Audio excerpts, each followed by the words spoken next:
Welcome to the Higher Ed Demand Gen podcast, helping higher education marketing leaders share knowledge about learning, strategies, and tactics that are relevant today. See what you can learn today by listening to one of our episodes. Hello, everyone. Welcome to today's Higher Ed Demand Gen video podcast hosted by Concept 3D.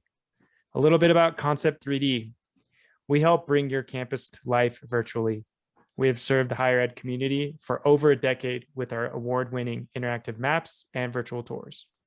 Improve your campus communications, engagement, and recruitment with our powerful location-based virtual solutions. My name is Shiro, and I will be your host today. I am the Director of Demand Gen at Concept 3D, and I'm currently speaking from my home in Silverthorne, Colorado, which is a mountain town about an hour west of Denver. And today, I'm super excited to have Bobby Gandu join us today. He is the Assistant Vice President for Strategic Enrollment Management and the Director of Admissions at Wichita State University. Bobby has years of experience in admissions and enrollment with a knack for marketing and keeping up with the latest trends. He also attended Wichita State back in the day as well. So he's been with them for a very long time. Bobby, thanks for joining us today. Oh, thanks for having me here, Shira. I'm really excited to be a part of the conversation. It's great. And where are you joining us today? And do you mind telling us one fun fact? Yeah, absolutely. So as you could probably tell, I am based right now in my office on our campus. And so my office actually gets to overlook our baseball stadium and other parts of our innovation campus. So kind of a nice view. I'm not in my office a lot because of meetings, but nice to have this location here. And I'd say one fun fact about me is that I have three very young children, ages 3, 5, and 7. So as busy and stressful and as hectic as work is, it's almost like coming on vacation when I get to do things in this space and get to work around adults because my children, my 3, my 5, my 7-year-old are exhausting when I'm at home. So that's probably my fun fact for today. Awesome. Thank you. I think on our last call, we talked about, or what I really heard from you in our last call was your passion for higher ed. Do you want to tell us a little bit about your journey and how you've progressed to where you are today?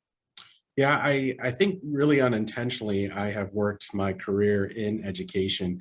I actually have long-established roots in our family of coming from educators. My grandparents were teachers. My mom worked as a para in a high school for a part of her career.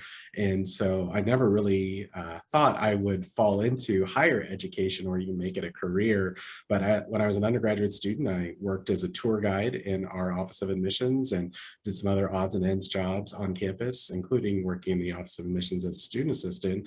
And as I was graduating and looking at options, I decided that I wanted to keep going a little further, working in higher ed full time, just until I got my master's degree. And then I was going to move on. I was going to go out into a corporate setting and enjoy the fruits of my labor and have an MBA and all those kind of normal rites of passage. And ultimately, this university took a shot on me, and I found opportunities to advance and to really kind of flex my creative passions and interests in marketing.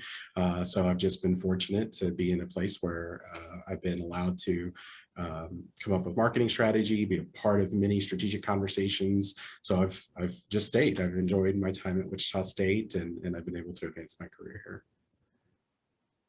That's fantastic. Well, they're very lucky to have taken a shot with you. That's great. Okay, moving on a little bit. I know in our past discussion, we talked about the changes in student behavior, especially in regards to MELT. I think it's a very timely subject because it's summer right now. Do you want to go into a little bit more detail about what you're seeing right now? Yeah, I think it's evolved from year to year during the pandemic. I think what we're experiencing right now is students have waited just a little bit past the May 1st deadline to make some final decisions on where they want to go. We do work with a third-party marketing company to help us reach out to students. And so not only is our data telling us that, but they have told us that some of their national data with the clients they work with have indicated students are going past May 1st to, first of all, maybe make a decision on whether or not not they want to go to college at all, but then second of all, if they are going to college, to make a decision on what that destination is. And so I think that is something we've observed, we're aware of. We had an increase in our admission applications and our admitted students, but we just didn't see the turnout and the yield that we were expecting. And so that, of course, made a light bulb go on for us. That told us we needed to do a little bit more to continue working on our incoming class. So we decided to stand up some virtual events, some in-person events after May 1st to continue to engage with those students. And, I think the anecdotal observations we've had are that students, it's not necessarily that they were not interested. In our case in Wichita State, is just that they need more time to make that decision. They had a lot going on in their personal settings, whether that was with school or something in their family situation. So they just needed more time. And so when we were able to engage with students in person or virtually, we found that they just had a few outstanding questions. They were just trying to get past high school graduation. They were trying to get their summer plans all situated before they could really just make a final decision on where they were going to go to college. And so I, in fact, talked to one family who attended an event that we were hosting here on our campus in late May. And they drove up from Wichita Falls, Texas to Wichita, Kansas.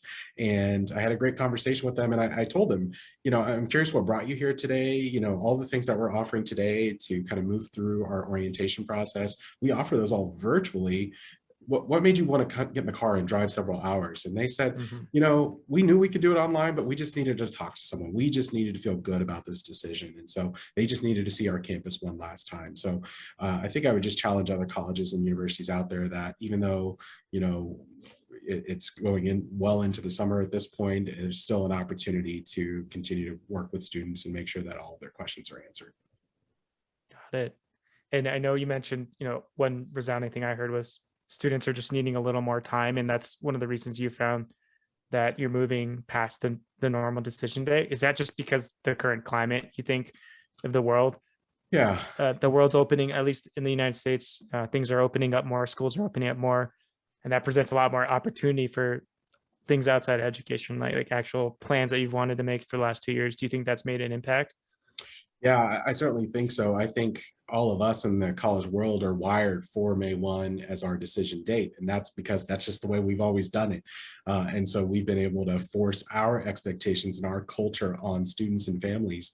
But the pandemic has taught us a lot of things, in many ways painfully. But one thing I think it has certainly taught us is that our consumers, our students and our families, if they're not ready to make this decision, trying to shove them into our box of May 1 is maybe not the best strategy in giving them the extra time they need to make those decisions. And then, of course, just with so many uncertainties, even just in summer travel, and how expensive everything is, from gas to airline tickets, the families are making difficult decisions. And so I think we have to be reasonable and give them the time to make those decisions and to really think through the budgetary aspects of going to college. That's fantastic. I hear what you're saying now. It's really more about, adjusting to the prospective students' needs as opposed to creating these hard deadlines. That's just been a standard for a long time. Yeah, I think so for sure. Got it. Okay. It's really great info. Switching gears a little bit. I know, again, on our last call, we talked to you're kind of lacing this up really nicely for me as well. But, you mentioned families might not be quite ready to travel. It's also potentially big commitment depending on your background, right? It's very costly. We talked a little bit about virtual engagement and how you can maybe mitigate some of those travel costs for families and students through events, virtual engagement, virtual recruitment. Do we want to talk a little bit more about that? Yeah, absolutely. So, like everyone else, our office and our university had to figure out how to host virtual and Zoom activities on a regular basis, not just classes, but also just really viable strategies and ways to engage with prospective students and families. So, again, like a lot of other institutions and people, we painfully learned how to execute a successful Zoom or Teams event, how to make sure we were watching the waiting room and watching the people coming in, and, kind of deactivating all the functions where they might be able to publicly embarrass us, or, someone who was a Zoom crasher could get on and ruin our virtual event. But that being said, I think once we got going and certainly got comfortable with those virtual events, we hit some stride, especially early in the pandemic, and reaching out to students. But I think more specifically, what we realized was being forced to go into the Zoom and virtual environment allowed us to kind of tap new resources and new people that we weren't perhaps normally engaging in our recruitment process. So we actually utilized some of our alumni living all over the country to help us host virtual events. And so we did, as one example, an event we've done it a couple years now, but we asked one of our aerospace engineering graduates who works at NASA to jump on from Houston and to essentially talk with prospective aerospace engineering majors about what it's like to work in Houston and at NASA, and how he got to where he was or is, and how really Wichita State, in his case, helped start that trajectory, because he had always wanted to go work at NASA. It was a boyhood dream of his to go work at NASA. And so now he is the spacewalk flight instructor for NASA. And so to connect him with prospective students and to have him talk about his experiences, even just beyond Wichita State, and how he kind of cultivated his background to be successful as a NASA job applicant, I think is really enlightening for students who are looking for a similar career path. We also had a physician jump on and talk about what it was like to go through med school application process, and what are the things that she did to tap into the resources at Wichita State for her to be successful through that process. And again, it would have been hard to connect with those people here on our campus. They're very busy. I would have had to fly my friend Alex in from Houston. But in a virtual environment, we realized like we're not really, we're just only skimming the surface of what we could do here. And so we tried to stand up several virtual events in that capacity. Then another thing that I think has worked really well for us is actually utilizing Concept 3D and the mapping service that we actually had a partnership with you all on. And so what that looks like for us is that we have these virtual maps where we can bring in photos from different spots on campus. And so we regularly host virtual campus visits, more so certainly in the pandemic.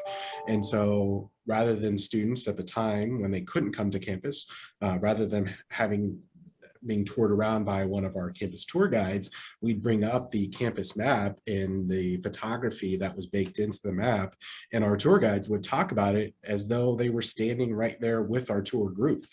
So then we could bring together the virtual campus experience, still have our tour guides on the line as part of our virtual event, and still showcase campus. And so again, early in the pandemic, we really learned that that was something we had to have ready to go, and we had really good feedback about that people liked that we had this virtual map component available as part of our virtual campus visit process. And then we also learned that we could use the same map for other things and to really enhance our campus visitor experience once they got back to campus. And so I think we've even just explored some recent techniques to enhance that, in terms of making sure students and families know while we're excited that you're here, we want you to take in everything that we're going to give you on the campus tour when you're out and about on campus. We also know you're probably looking for somewhere to eat lunch or grab a coffee on campus. So I think with virtual mapping, we can bring those all together in a much better way. Thank you, Bobby. That's great. And I know you talked about a virtual engagement solution like Concept 3Ds with our map. You talked about virtual events. Are those here to stay now? Do you plan to keep those and keep pushing those as we move towards hopefully a more open world in the near future? Yeah, for sure. We have really been hosting in-person events now for the greater part of probably 2 years. Even since the pandemic began, we took a break just to else, but we were able to reopen over summer 2020. So we were back at it pretty quickly. But that being said, we haven't let go of any of the virtual events. We may have scaled them differently. We may have done fewer of them, but I can tell you for sure, virtual events are here to stay because, obviously there's just so many more students that you can connect with who perhaps just aren't ready to take the journey to your campus. And if you perform and execute a virtual event in a manner that helps a student identify with your campus and they can visualize themselves at your campus and give them a clear pathway to get to your campus, you got to keep doing the virtual events because it just helps those students make those difficult decisions to travel and get to your campus. Got it. And with your virtual tours, is the main goal there to get a student to actually come to an on-site visit? Is that the main goal there?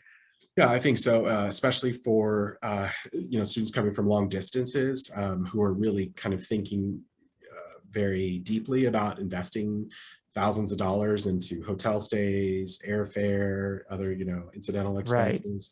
Right. I think that's part of it for them to consider and making sure that it's a good investment of their time and that we might be a good match for them.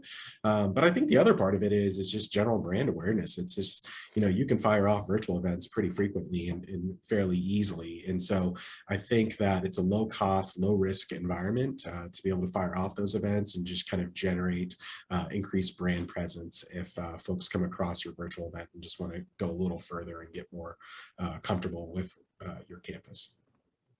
Got it. Thank you. And this is the next topic is my favorite part. I know you mentioned some of the recent successes and growing enrollment through tough times.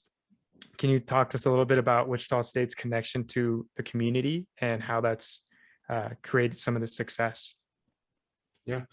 We've been really fortunate. I don't think it's ever been more challenging to be in higher education in terms of, those of us in the industry and the profession, we know that there is a cliff approaching in terms of the number of high school graduates out there. So first of all, there's just fewer students in the marketplace, or will be fewer students in the marketplace. But then second of all, I think today students and families are actively questioning, should I be going to in our case, a 4-year university experience? Do I need to go at all? Do I need to instead focus on a 2-year or a technical college? And so we've worked really hard as an institution to make sure we're meeting students and families where they are and where they have expectations. And I'm certainly proud to say that collectively our institution has been able to actually grow enrollment despite some major challenges in environmental factors that are out there. In fact, last fall, we had our largest freshman class ever in 126 years of university history. And it's still early, but this fall, things are looking good for fall 2022. And we actually hope to break that record again. And we've been the #1 transfer destination for schools in Kansas. And so, but I think that's because, again, as our institution has reflected on our niche and who we serve, it's that we need to be responsive to what our students and families need, what South Central Kansas needs, and what our local workforce, national workforce needs. And there's a lot of interest in retaining Kansans as part of our long-term workforce. So we've actually partnered with many companies to have space on our innovation campus where they can bring their professionals to our campus. Airbus, Textron Aviation, NetApp, Deloitte, all of these entities and companies have space on our campus where they are bringing their professionals collectively. It's more than 1,000 professionals on our campus every day, but the hook of them having space on our campus is they have to hire our students to intern alongside them. So our students are literally going from a classroom to a internship right on our campus. And so we've seen that as hopefully a blend of meeting workforce needs and challenges with our students' desire to see what is the long-term outcome going to be for my job or for my education? Meaning that once I go through this internship with NetApp or with Spirit Aerosystems or some other company that's on our campus, will this translate into a full-time job offer? And when our students are interning with companies and they find a really good fit, in many cases, they are receiving job offers before they graduate from Wichita State. So that's something that I think it makes it easier for companies to find and identify workforce.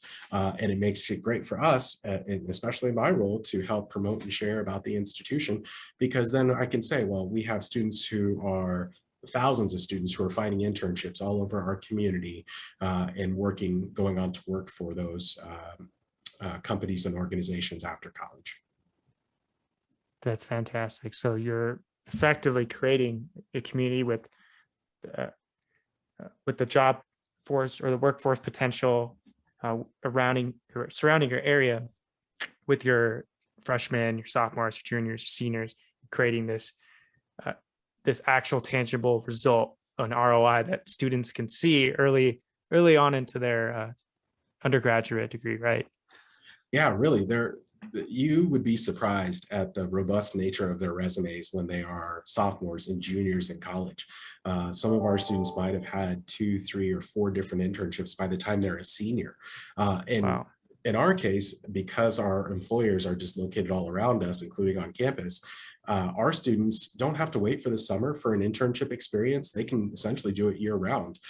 So that's how they can fit in multiple internships. And, our students, it's a large percentage of them are first generation. Some of them are low income. We have a lot of students who really come from what I would call blue collar backgrounds. And so they have to work in order to make ends meet as part of their collegiate experience. And so for the most part, these internships are paid. More than 90% of our internships are paid. In fact, we kind of frown upon unpaid experiences because we want companies and organizations to value our students. And we just know it's just that important for these students to have that income to supplement their time in college. That's fantastic. That's really great to hear. Your school is doing so well. Definitely not the status quo that I've heard conducting a lot of these interviews. And so it's really good news. It makes me happy to hear this as well. I was just wondering, as we wrap up here, where can our listeners connect with you, Bobby? I always love to connect with people on Twitter. Our handle, I actually run the the Office of Admissions handle for Twitter. So that's @WeTweet, WeTweet, so @WeTweet, or LinkedIn. Of course, I'm active on LinkedIn just like everyone else these days. I'm often looking for professionals out there and just trying to keep up with our industry. So would love to have an additional conversation with anyone who's out there. Amazing. Well, thank you so much for joining us today, and thanks for all your insight. It's a great conversation. And I hope you have a good rest of your weekend and a long weekend, actually. And so, thank you so much. Thanks for allowing me to join you, I should say. Yep. Thank you so much.